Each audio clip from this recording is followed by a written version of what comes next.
I love great conversations. Hi, my name is Angel Jones. Thank you for joining me on 12-minute convos where I help you create a brand of your own unique, real self. Listen in as I have conversations with amazing people from all over the world. Good night, Brian Nelson Palmer. How are you going on this wonderful, beautiful night? I can't complain. That's good. Life is really good.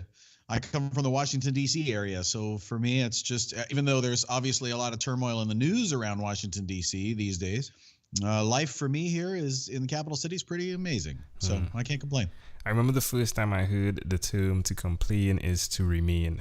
Most definitely, I love it ever since I've heard it. I'm glad that you aren't remaining where you are by complaining. I like that saying too. I like that. That's cool. Well, Brian, please do tell us which of your talents is responsible for us connecting at this time. I am the creator and host of DC Music Rocks. DC Music Rocks is a syndicated FM radio show and a podcast here in the Washington, D.C. area.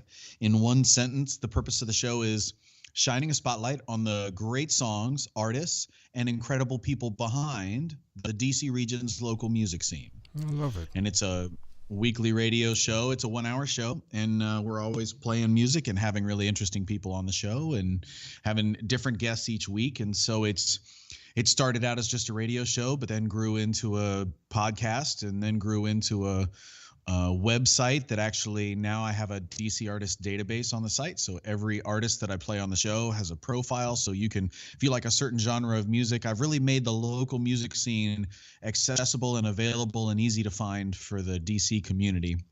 And I've also got a local music calendar. So I'm the only calendar. If you want to find where the locals are playing, I'm the only calendar in DC that tells you exclusively where the local artists are playing, the original artists.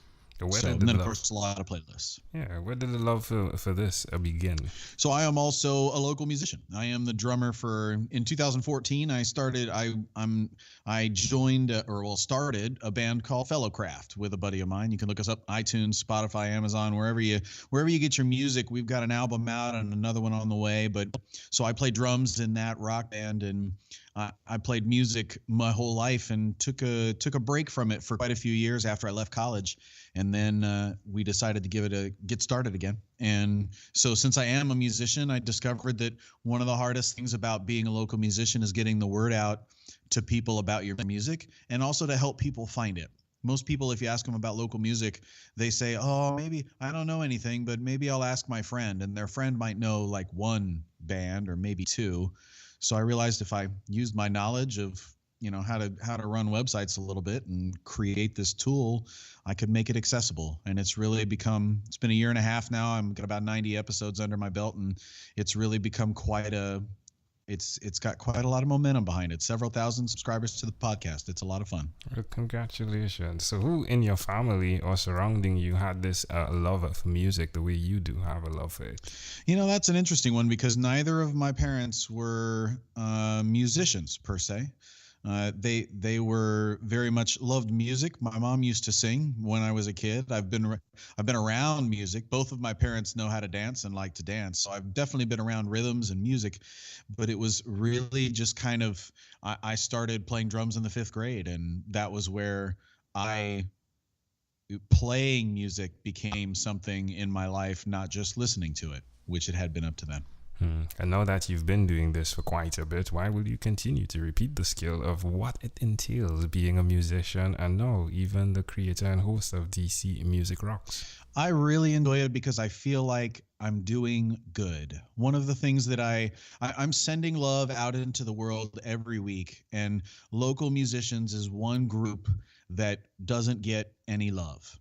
The media and the mainstream media tends to pay attention to the big names. Whoever's already has a huge presence, then the media latches onto those people, and it's this never-ending cycle of excluding some of the incredible talent that's right there. So for me, I've had the chance to meet some of the most amazing musicians And in DC, a lot of them have day jobs and do their amazing work during the day, but then play instruments at night because they know how to play instruments and like music and love to make music.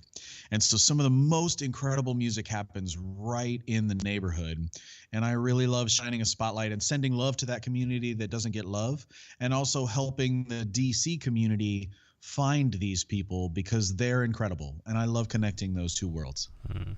Well, tell us one other thing that you've done, Brian, consistently over the last 3 years. I am a group fitness instructor. Oh, really? I teach. I have a lot of, that's not even my main job. I'm telling you all about my side jobs right now, which is kind of funny. I have a main job as well, but you've heard about two of my fun side jobs: drumming for a band and hosting DC Music Rocks on the radio. But then the other thing that I do is on my lunch breaks during the day, I actually teach group fitness classes. I teach body pump, which is weight training set to music. And then I also teach spinning, which is like a group indoor cycle class. And so those two on Monday, Wednesday, and Thursday on my lunch breaks, that's what I teach. How does that make you feel? It's such a wonderful conversion for me. I've been teaching for about 5 years now, and one of the things that I've realized is it really gives me energy and allows me to continue doing, it gives me the energy to do all of these other things because my health is in good condition. My health is with me. I'm in pretty good shape. It's exposed me to other worlds, which has been really great to be a part of, because I have the music tie in, and music is obviously really handy in group fitness settings. So those two worlds sort of go together, but the really being able to, I'm a certified personal trainer, but not because I take clients. It's because I enjoy teaching the classes, and I already have all this knowledge, so I might as well get the certificate that says I have the knowledge. But yeah. I teach these group fitness classes, and it really, I love the community and the class. My classes are packed each time I teach them. And so it really is a good motivator for me to stay very on top of my workout routine, because I have to think ahead, and I'm not allowed to have a bad day. Yeah. A lot of people show up to class and get their energy from the instructor. And since I'm the instructor, I'm the one who has to show up with the energy on time, every time, and do the workout every time. And I teach classes where I do the workouts. So I'm not just up there telling you, hey, do some more. You can do some more. I'm up there doing it with you. Like, yes, let's go. I'm leading from the front. And I really enjoy it. It's been a great addition to my life. Okay, suggest to someone out there who's thinking that if they do less, they'll be less stressed. Suggest to them why you think they should do what you've done by really tuning it up a notch and now being able to do even more where health is concerned. I would say doing things that you love is invigorating. So if there's something that you want to do, or there's a passion that you have, then I would tell you that there is never, ever going to be a time where you're sitting around one day with nothing to do and think, oh, I suddenly have the time to do that. So instead, I would tell you, go do the things that you love and make time for them. And obviously some people, you have children, or you've got a family, or you've got everybody's life situation is different. But if you plan ahead, if you think ahead, if you think, next week I really want to go back to painting, or I really want to go sing or take a vocal lesson. If you actually think in advance about that and put that on your plan or on your calendar and make it important to you, it will fit in your life, and the other things will fall away. Another random thing about me is I used to be a 7 Habits of Highly Effective People instructor. I used to teach the training courses for that. And that's one of the things about 7 Habits that's really important, is being proactive and put first things first. And there's so many good habits, and I could go off on a huge tangent there. But the reality is, if you put it in your schedule and you plan ahead for it, there is time in your life for it, and go do the stuff you love. That's what I would say. Amazing audience. You're hearing it live here from Brian Nelson Palmer. Again, he is the podcast host of DC Music Rocks. You can check that out at dcmusicrocks.com. And then he's doing so many other amazing things. You could connect through DC Music Rocks and then spiral out, right? Which makes him look like a superhero with the tag on his chest, SH, Side Hustler. Well, Brian, let's switch gears for a moment now. Let me invite you, Brian, into my time machine that is surrounded with beautiful warm blue Caribbean water. Brian, what is your earliest childhood memory? Earliest childhood memory is I was outside in Sacramento, California. My earliest childhood memory is my dad putting me on a bicycle, and I was terrified because he had just taken the training wheels off my bicycle, and he let me go down the driveway that wasn't, looking back, it was not a very big driveway, but as a little, I don't know, I was 2 or 3 years old. As a 2 or 3 year old, it was a huge, long-hilled driveway to me at the time, and it was probably only 10 feet long. But I remember going down that hill and making it, and there being a big celebration.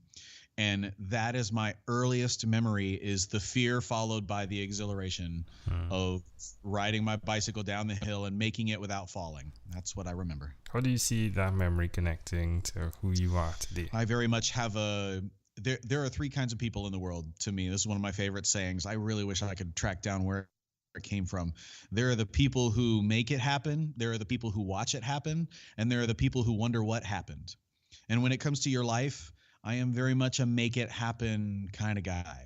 And so in that memory ties to that only because I had a huge fear of it. And my dad told me, yes, Brian, you can do this. You can make it down this driveway. You've been riding bicycles for so long. There's just no training wheels on the bike. And so I went down the hill and made it. And by each time you make it, it gives you a little bit more confidence. So now I go try all these other things. And it's not like starting out being a fitness instructor, or when I started DC Music Rocks, I didn't think I was going to have several thousand followers and all of the success that I've had with it. It was just like, you know what, let's try it. I believe in myself. I've succeeded before. Let's do it again. And so that's my first memory of trying and succeeding. And I feel like life is a series of trying and sometimes failing and learning from it, but then other times succeeding but never stop trying.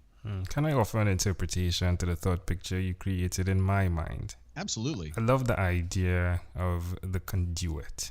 The person that is creating the platform for the individual to understand that through fear there can be exhilaration. To see your father being that person, even the bike as well, right, is pretty fascinating. To see you with the music and the drum being again that conduit for the amplification of what can occur, it's pretty fascinating how it connects to me, in that you are that person now, the drum being that connected you to so many other artists and musicians in the DC area, and to showcase that the 7 highly effective habits, that being the conduit again. And it goes on and on. And of course the strapped what's the type of the spandex, right, with SH on your chest, so side hustler, right? It's first fascinating. See superhero and you see side hustle. I love it. I yeah. Like that. If we fast forwarded to when you were 12 years old, what was your favorite song? Ace of Base, I Saw the Sign. I remember singing it at the very top of my lungs in my room as a kid in the family home, and I turned my boombox up and I got in trouble for playing it too loud with mom and dad because I was singing I Saw the Sign by Ace of Base. It's amazing how things can connect in a conversation. I mean, you probably didn't see the sign, but I did see the sign on your chest. Again, SH, right? I saw the sign. Really? I love that. Yes, I didn't see it right away, but you're absolutely right. Yeah. There is definitely, I saw, there's all kinds of signs happening right now. Exactly. You're pretty fascinating. Love it. Well, Brian, we've arrived at our destination, but before we get off of this time machine, there is a small declaration form. So it's yes or no, possibly a bit more. We're going to move pretty quickly here. Are you ready, Brian? Ready. Brian, Talk to me. Brian, have you chosen someone to pass on your skills to? Yes and no. Are you married? No. Do you have children? No. Do you believe in God? Yes. Do you have an inner circle of friends? Yes. Do you watch TV for more than 3 hours a day? Nope. How about 3 hours a week? Probably not, no. What about screen time? The phone and or the computer, is it more than 8 or less than 8 hours a day? More than 8. If you had to share with us, Brian, your own unique real statement, a statement that represents who Brian Nelson Palmer is, what would you say that is? It is, my statement would be that I'm going to go back to what I told you earlier. There are those three types of people: the people who make it happen, the people who watch it happen, and the people who wonder what happened. And the people who love life the most are the people who make it happen. So I make it happen, and I very much hope everyone makes it happen. It's so fulfilling that way. Love it. Brian Nelson Palmer, this was a great pleasure. Before you leave, is there anything else you'd like to share with our amazing audience? First and foremost, I just want to thank you for spending whatever 14 minutes or wherever we are with listening to us talk about the totally random things that are going on in my life, because it's amazing to connect with folks.